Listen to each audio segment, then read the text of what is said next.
آج پاکستان کا جو GDP پر کیپٹا ہے وہ ہے $1500، کمبوڈیا کو ہے $3000 اور ویتنام کا $5000 ہے۔ آپ کو یاد ہوگا ہمارا 5 ایئر اکنامک پلان ہوا کرتا تھا، آج ہمارے پاس کون سا اکنامک پلان ہے جو موجود ہے؟ یعنی جس کنٹری نے تقریباً ڈیفالٹ کے نہج پہ پہنچا ہے اس میں دنیا جتنے ممالک ہیں، افریقی ممالک ہیں، جو بھی ممالک ہوں، ان میں سب سے پہلے پاکستان کا نمبر ہے۔ دیکھیں national economic interest versus personal economic interest, آپ اس کو دیکھ لیں تو ہم جو ہے نا شاید یا تو اس کو بیلنس نہیں کر سکے، یا we were very clear from the very beginning کہ personal economic interest comes first اور نیشنل کمز سیکنڈ۔ لیکن ہماری آبادی کی جو شرح بڑھنے کی ہے one of the highest in the world, یعنی ہم بچے تو بہت تیزی سے پیدا کر رہے ہیں لیکن چیزیں پیدا نہیں کر رہے ہیں۔ اس سال فورکاسٹ یہ بھی آ رہا ہے کہ ہماری جو ویٹ ہے، جو ہماری اسٹیپل ڈائٹ ہے، کہ جو ہماری بنیادی جو خوراک کی ضرورت ہے، ہماری ویٹ کی پروڈکشن کنسسٹنٹلی کم ہو رہی ہے، اور اس سال ممکن ہے کہ ہم ویٹ امپورٹ کریں گے۔ ہم اب آج بھی ہم دیکھنے بات کریں کہ AI اور 6th جنریشن انٹرنیٹ کی بات ہو رہی ہے، ہماری انٹرنیٹ کی صورتحال کیا ہے؟ آپ کال کرتے ہیں، ٹیلی کام کا جو نیٹ ورک ہے، اب ہم جا کے 5G رول آؤٹ کی ہمارے یہاں بات ہو رہی ہے۔ آپ اس کے برعکس دیکھیں، خلیجی ممالک کو دیکھیں، آپ UAE کو دیکھیں، سعودیہ کو دیکھیں، کہ ان کا جو ٹوٹل فوکس ہے وہ ہیومن کیپٹل ڈیولپمنٹ کے اوپر ہے۔ مجھے آج بھی آپ بتا دیں کہ پاکستان کا کیا پلان ہے، ہم کتنے نرسز پروڈیوس کرنا چاہتے ہیں، کتنے ڈاکٹرز پروڈیوس کرنا چاہتے ہیں، نہ ہماری ایگریکلچر پروڈکٹیوٹی موجود ہے۔ ہمارے پاس ہم خود جو ہے وہ فوڈ کے نیٹ امپورٹر ہیں، کہ ہماری تو اپنی فوڈ سیکورٹی خطرے میں ہے۔ مطلب ایک جو آپ کو یاد ہوگا آج سے 25-30 سال پہلے ہم زرعی ملک کہتے ہیں کہ پاکستان ایک زرعی ملک ہے۔ کیا پاکستان آج ایک زرعی ملک ہے؟ ہماری جو نیٹ بیسس پہ ہم تو ایگری امپورٹر ہیں۔ اور اشفاق احمد صاحب کہا کرتے تھے کہ کاش ہمارے ملک میں کوئی خواب دیکھنے والا پیدا ہو جائے، وہ خواب کی تعبیر کرنے والا شاید کوئی اس کے بعد آ جائے گا۔ دیکھیں IMF کے اندر جب تک آپ موجود ہیں گرو نہیں کر سکتے۔ IMF کا کام گرو کرنا نہیں، IMF خود بھی نہیں کہتا، لیکن ہمیں ہائی ٹیک انڈسٹری کو بڑھانا ہوگا اپنی، اور وہ ٹیکنالوجی بیس انڈسٹریز کو لے کے آنا ہوگا، انویسٹمنٹ بھی لے کے آئیں، JVs کریں۔ اور جس طریقے سے آپ دیکھیں کہ دنیا کے تمام ممالک نے گرو کیا ہے وہ JVs کے تھرو کیا ہے۔ جب تک اپنی ان بیسکس کو ہم ٹھیک نہیں کریں گے، نہ ہمارے پاس کوئی انویسٹمنٹ آئے گی، فوراً تو کیا لوکل انویسٹمنٹ بھی مشکل سے ہوگی اور ہم آگے نہیں بڑھ سکیں گے۔ For more updates, subscribe now and press bell icon.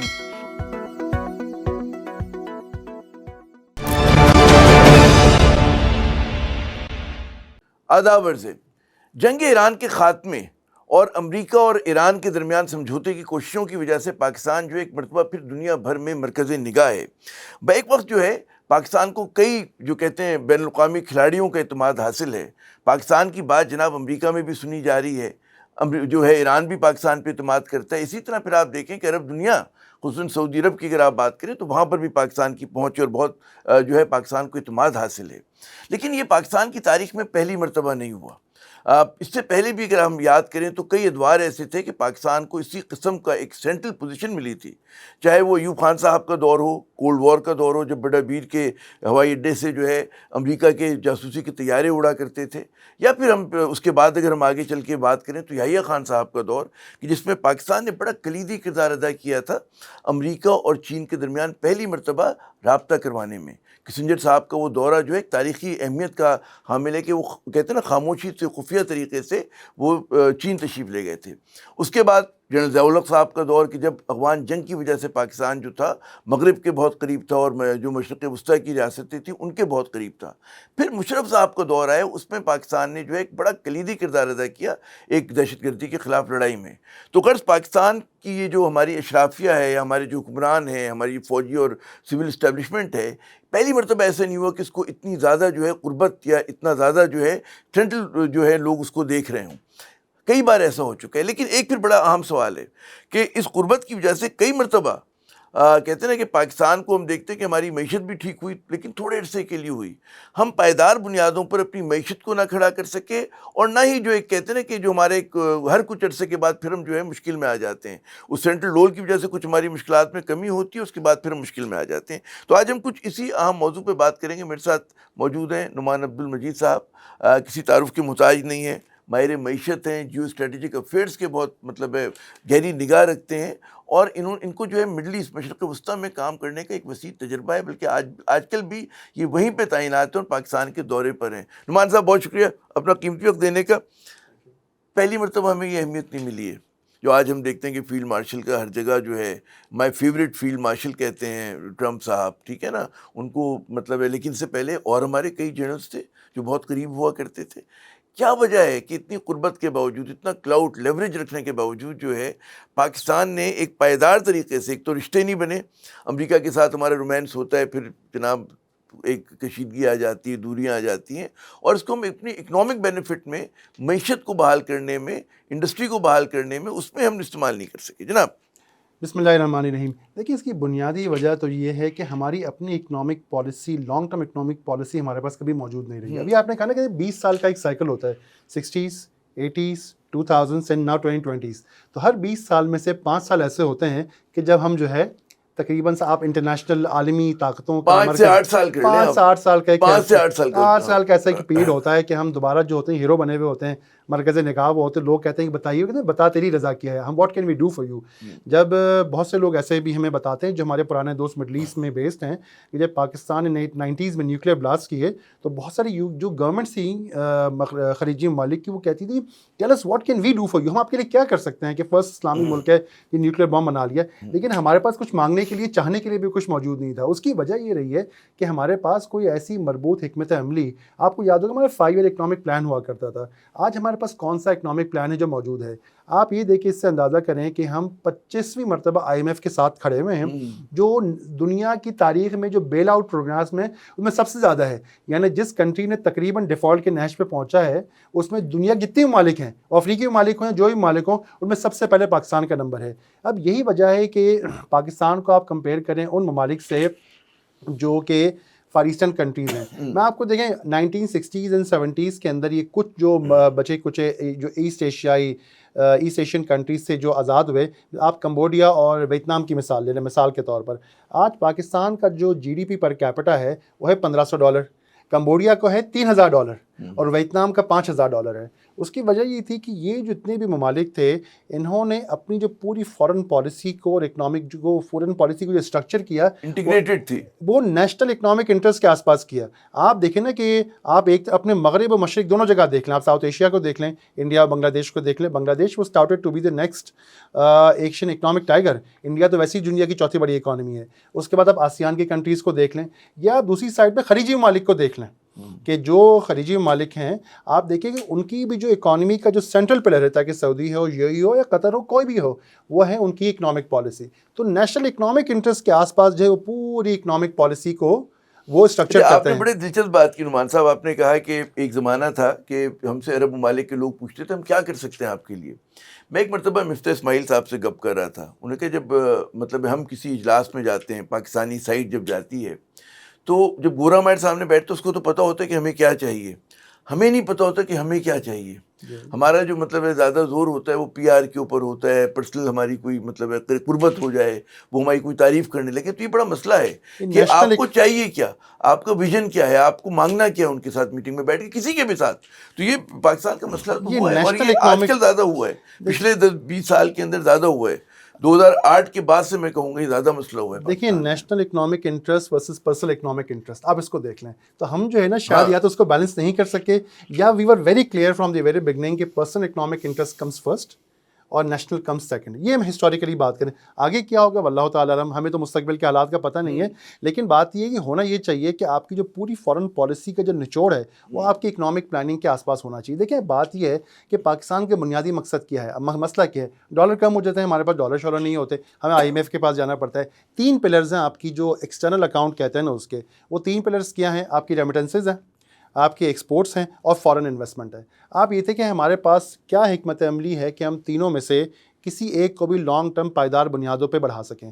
ہماری ریمیٹنسز تقریباً وہیں کے وہیں ہیں, ٹھیک ہے, تھوڑی بہت بڑھ رہی ہیں, وہ اس کی وجہ سے کہ ہمارا غریب مزدور جو جاتا ہے پیسے بیچتا ہے تھوڑا بہت, اور اپنی مدد آپ کے تحت جاتا ہے, تو اس سے کام چل جاتا ہے, نمبر 1 ہو گیا. آپ کی جو برآمدات ہیں, ایکسپورٹس ہیں, وہ تقریباً وہیں ہیں ایک زمانے سے. اور آپ کی فارن انویسٹمنٹ تو one of the lowest in the world ہے. پچھلے جو فگرز آئی ہیں وہ $1.5 ارب سے بھی کم ہے. وہ جو کہتے ہیں جو گزشتہ 2 سال کی ہماری بیرونی سرمایہ کاری ہے پاکستان کی تاریخ کی سب سے کم ترین ہے.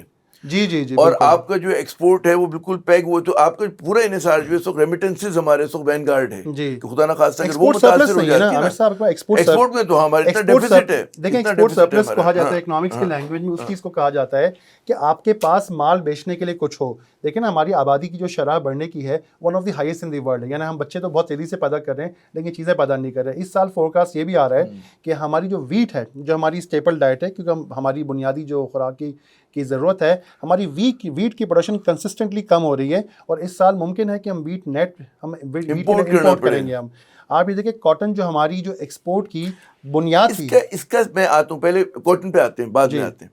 ویٹ کے اندر مطلب ہے ہم لوگ بڑا اچھا ویٹ کا ہمارا پروڈکشن تھی، لیکن گزشتہ 4 سال میں جو کچھ ہم نے کیا ہے ویٹ کے ساتھ کہ حکومت نے خریدنے سے انکار کر دیا، کسانوں کو جو صدمے دیے ہیں، پنجاب حکومت ہو، سندھ حکومت ہو، وفاقی حکومت ہو، تو پھر تو یہی ہوگا نا، جو کہ ہو رہا ہے. پالیسی ہے نا، کنسسٹنٹ نہیں ہے نا. آپ نے آئی ایم ایف نے جو آپ کو کہا آپ نے بغیر سوچے سمجھے اس کو ایگزیکیوٹ کر دیا. دیکھیں یہ اسی وقت ہوگا نا کہ اگر آپ کے پاس ہم 3 سال 5 سال ہمہ وقت جو ہے، مجھے یہ بتائیے آپ کو یاد پڑتا ہے کہ آخری بار ہم آئی ایم ایف سے باہر کب تھے؟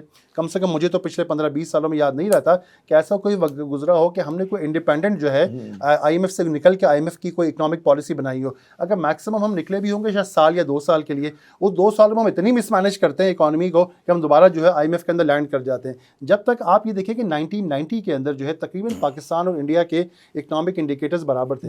دین کی منموہن سنگھ، انہوں نے ایک پلان دیا، وہ کئی سالوں تک فائنانس منسٹر رہے اور پھر وہ خود کئی سالوں تک پرائم منسٹر بھی رہے. ان کو ایک شخص کو لیڈرشپ کو ایک اکنامک پالیسی کو 10-15 سال جو ہے امپلیمنٹ کرنے کا موقع مل گیا. اس میں انہوں نے بیلٹ ٹائٹنگ بھی کی، ان کے اشرافیہ نے بھی ملک میں انویسٹمنٹ کی، ریسٹرکچر کیا پوری اکانومی کا. لیکن ہمارے پاس وہ 10-15 سال کا ایسا کوئی ہورائزن، ایسا کوئی پیریڈ آیا ہی نہیں کہ ہم ان چیزوں کو کر سکیں. اور آج بھی ہم گوئنگ فارورڈ بھی دیکھیں نا کہ ہم نے کہا بتا تیری رضا کی ہے. آج بھی ہم اگر ہم بات کی جائے ہم چاہتے کیا ہیں کہ مثال کے طور پر کیا ہم اپنی لیبر کو ایکسپورٹ کرنا چاہتے ہیں، یا ہم جو ہے کوئی پاکستان کو انڈسٹریل بنانا چاہتے ہیں، یا ہم کوئی ڈیٹا سینٹرز بنانا چاہتے ہیں، ہم کرنا کیا چاہتے ہیں. آج بھی وہ کلیئرٹی ہمارے پاس موجود نہیں ہے کہ اگر مثال کے طور پر ہماری جو گلوبل اکانومیز ہیں، چاہے وہ امریکہ ہو، خلیجی ممالک ہو، کوئی بھی اگر آج ہمیں آفر بھی کرے کہ what do you want from us, تو کیا ہم کریں گے کہ ہم کس طریقے سے اپنی اکانومی کو آگے لے کے چلنا چاہتے ہیں.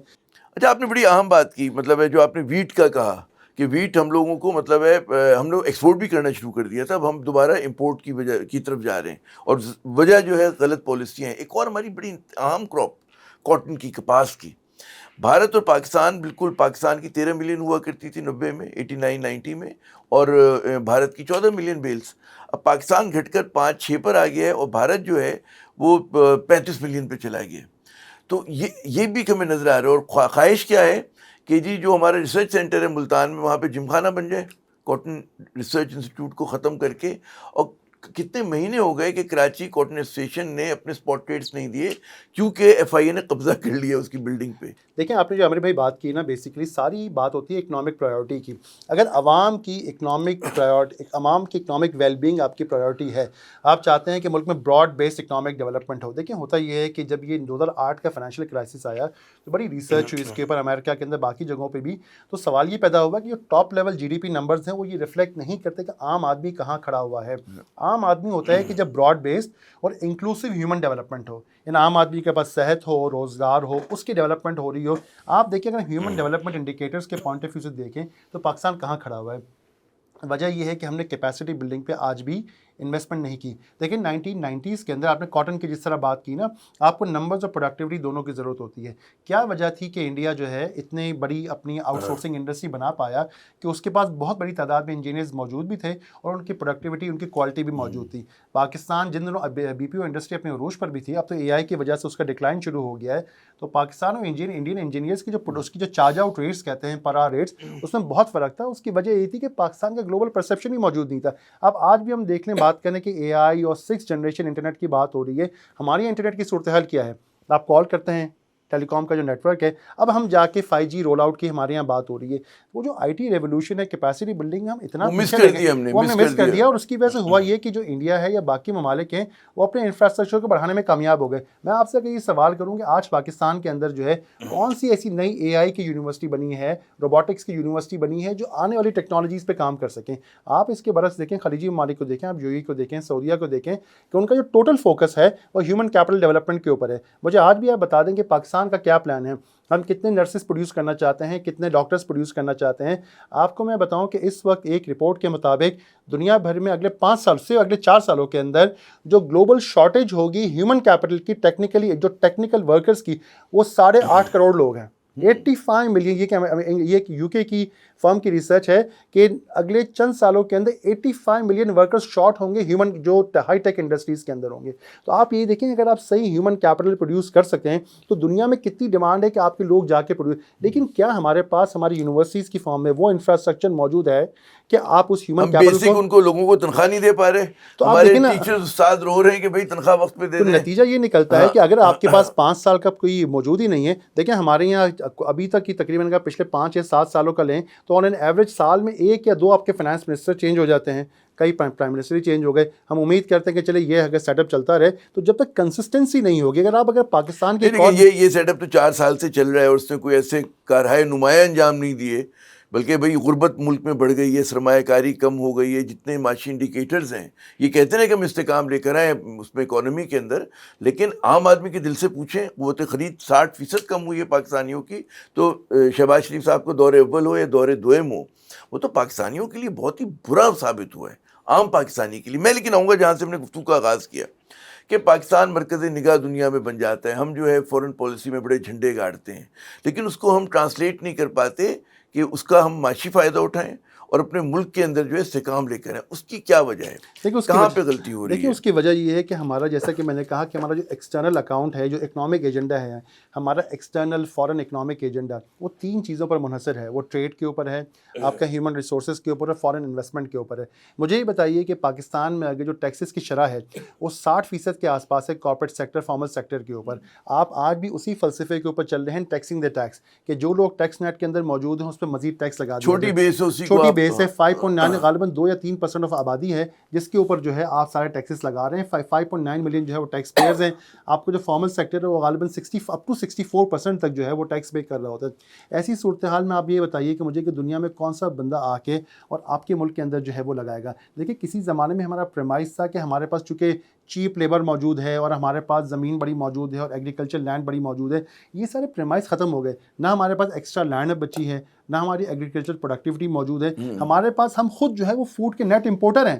تو مجھے بتائیے کون آ کے ایگری انڈسٹری میں لگائے گا کہ ایک وقت میں آپ کو یاد ہوگا پانی کبھی نہیں ہوتا, کبھی بجلی فوڈ سیکورٹی کی بات کرتے ہیں, آپ کو یاد ہوگا کہ ہم یہ ایک ٹاؤٹ کرتے تھے کہ ہم جو ہے ہم ایک بیڈ باسکٹ ہو سکتے ہیں کہ ہمارے ملک میں آپ ایگری انڈسٹری میں آ کے لگائیں تو ہم مشکل وقت آنے پہ ہم فوڈ سیکورٹی پرووائڈ کر سکتے ہیں. ہماری تو اپنی فوڈ سیکورٹی خطرے میں ہے. مطلب ایک جو آپ کو یاد ہوگا آج سے 25-30 سال پہلے ہم زرعی ملک کہتے ہیں کہ پاکستان ایک زرعی ملک ہے. کیا پاکستان آج ایک زرعی ملک ہے؟ ہماری جو نیٹ بیسس پہ ہم تو ایگری امپورٹر ہیں.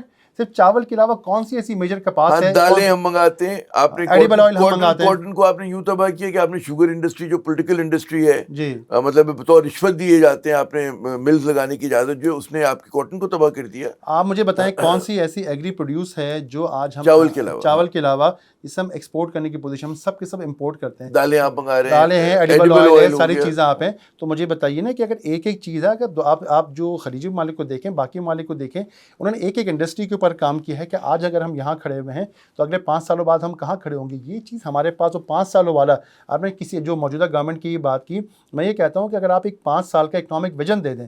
وہ اشفاق احمد صاحب کہا کرتے تھے کہ کاش ہمارے ملک میں کوئی خواب دیکھنے والا پیدا ہو جائے. وہ خواب کی تعبیر کرنے والا شاید کوئی اس کے بعد آ جائے گا, لیکن ہم کم سے کم کوپ کو ایک اکنامک ڈیولپمنٹ کا خواب تو دیں. وہ خواب یہ ہمارے پاس موجود نہیں ہے کہ آج سے 5 سال بعد ہم کہاں کھڑے ہوں گے. اس کی بڑی وجہ یہ نہیں کہ ہمارا جو پولیٹیکل سسٹم ہے وہ اتنا زیادہ انسٹیبل ہوا ہے کہ اس میں حکومت جو ہے ہر وقت ہنگامی حالت میں رہتی ہے, اس کو اپنی وکٹ بچانی ہوتی ہے تو وہ فائر فائٹنگ کرتی ہے.